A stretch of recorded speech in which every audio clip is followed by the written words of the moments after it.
A imprensa negra. Nós temos o desenvolvimento da imprensa negra por volta de 1910, principalmente devido à grande expansão da comunidade negra e às necessidades que essa comunidade foi adquirindo ao passar dos tempos. Nós temos exemplos desses jornais negros no Rio Grande do Sul, onde nós temos o exemplo a Alvorada, a Vanguarda, a Cruzada e o Exemplo, que eles notificavam eventos sociais dos negros do sul do país. Mas foi em São Paulo onde nós temos um desenvolvimento da imprensa atuante e duradoura. Isso pode se dever também pela questão da economia paulista da época. Em 1900, cerca de 240 mil habitantes, contando 20 mil edifícios. Já em 1910, que foi mais ou menos quando surgiu a imprensa negra, já eram 385 mil habitantes em 32 mil prédios ali em São Paulo. Isso também aconteceu no Rio de Janeiro e em outros lugares, esse desenvolvimento econômico. Isso, de certa forma, foi prejudicial também para a população mais pobre e de baixa renda, que viviam nos centros das cidades, porque eles foram sendo expulsos para os arredores, por assim dizer. Um exemplo que nós temos dessa revitalização que houve ali na cidade de São Paulo é a Igreja do Rosário, que foi construída no século XVIII pela Irmandade dos Homens Pretos, que ocupavam o Largo do Rosário. Foi demolida em 1904. Ela era referência cultural importante para a população negra paulista da época. Já na indústria, na indústria têxtil, no caso, nós temos a questão dos patrões eles preferirem contratar portugueses ou italianos para trabalhar, ou os filhos dos portugueses ou italianos. Eles tinham um preconceito em contratar pessoas de cor, por assim dizer. Então, eles não contratavam, ou quando contratava, eles sempre procuravam contratar pessoas mais claras, vendo a necessidade também de procurar empregos. Então, eles viam essa necessidade de comunicar nos jornais.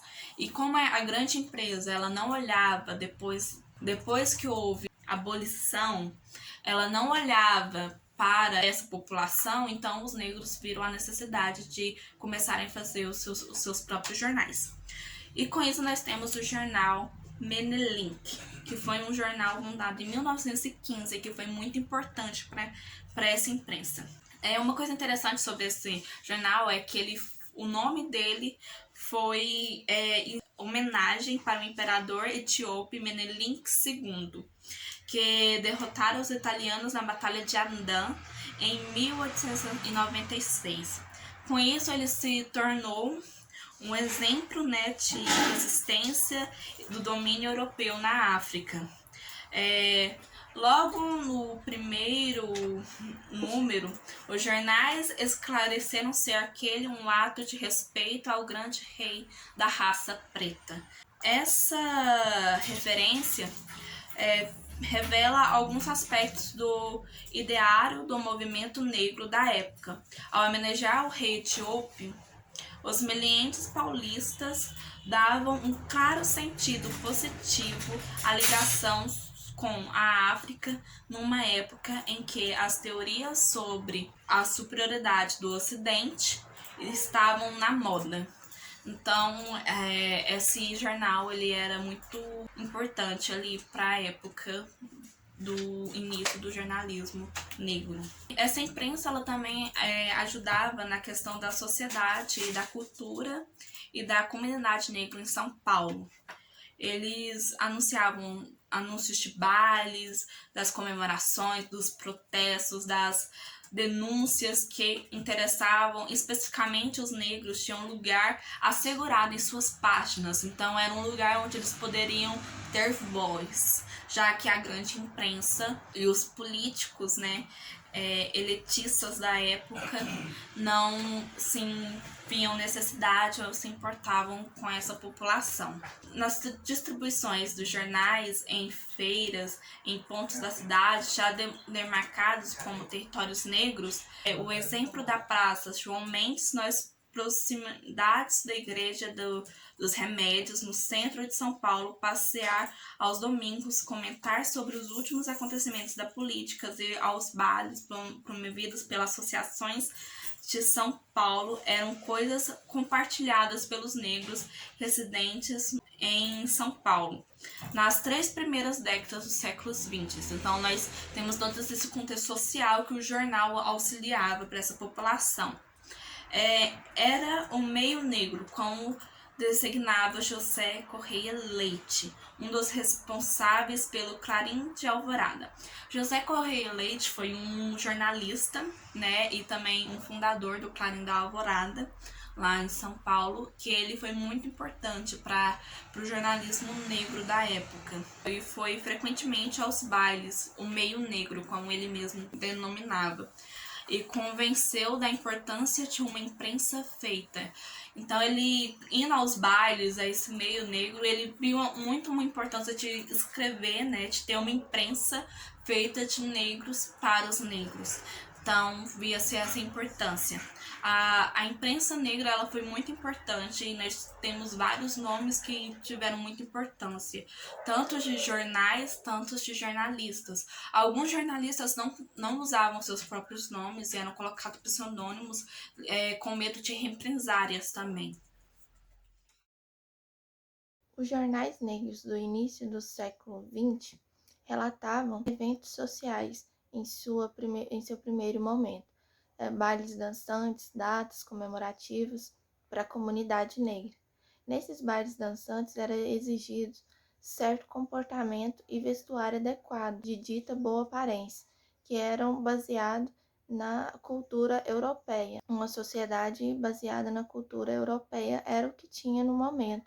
Então não se falava em preconceito, né? Se era até censurado, porque era conveniente, né, para a elite brasileira, porque ele manteria o privilégio da sua minoria e o governo se isentava da responsabilidade, né, por causas sociais que reivindicações, né, dessa comunidade negra que sofria com pobreza e falta de emprego. Nesses jornais também, no próximo momento, eram denunciados discriminação nesse mercado de trabalho, com relatos de empregados que foram desmoralizados durante o processo, né, de contratação.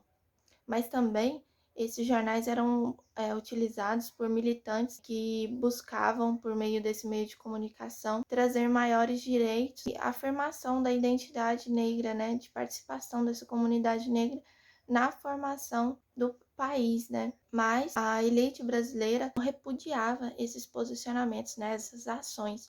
E mais, por outro lado, tinham intelectuais que apoiavam. E a elite, como forma de retaliar, né, fazia era diminuir a participação, né, dessa cultura. Esses intelectuais ali que participavam da formulação de artigos, né, e apoiavam esses jornais feitos de negros para negros, acreditavam que com a maior modernização do Brasil, os negros passariam a ter conquistas de direitos e maiores cargos de poder. Tanto que o jornal O Getulino publicou um artigo com o nome A África para os Africanos, em que nesse artigo se expunha o pensamento de alguns militantes que acreditavam que a melhor forma de resolver esses problemas, né, da comunidade negra era a busca por uma identidade nacional inclusiva, né, que colocaria o negro ali num papel social, né, integrante de uma sociedade. E esse artigo também foi uma forma de resposta à elite brasileira que propunha uma forma de segregação que seria retirar dos negros brasileiros a sua identidade nacional de brasileiro. Ele seria um estrangeiro em seu próprio país. Tanto que esse artigo, né, desse jornal Getulino termina com os seguintes dizeres: o Brasil é para os brasileiros, quer dizer, é para os negros, já ouviu? Nós estamos em casa. Então, ali, reafirmando a sua cidadania brasileira, né? Esse último momento dos jornais negros, né, que em suas páginas já relatavam denúncias de casos de discriminação, preconceito, da existência do racismo e busca por direitos, é um cenário que ocorre até os dias atuais, né, em que esses jornais e outros agora integrantes da grande imprensa relatam opiniões e posicionamentos mais contundentes sobre essa temática, né, esse problema social enfrentado até hoje no Brasil.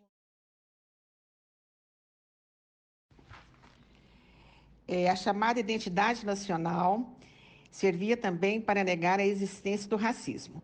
Em 1928, o Clarim Alvorada anunciou a intenção de organizar um congresso da Mocidade Negra, sendo que os integrantes da imprensa paulista ficaram indignados, pois este ato assustava a elite brasileira. A falta de recursos, disputas internas associada à crise econômica de 1929 impediram a realização do Congresso, mas ainda assim causou incômodo à sociedade da época, sendo que os jornalistas de O Clarim foram acusados de promover a segregação racial, pois não admitiam que existia racismo e discriminação no nosso país. Dizia que o Brasil era um de todos, negando a existência do racismo, o que não era a realidade.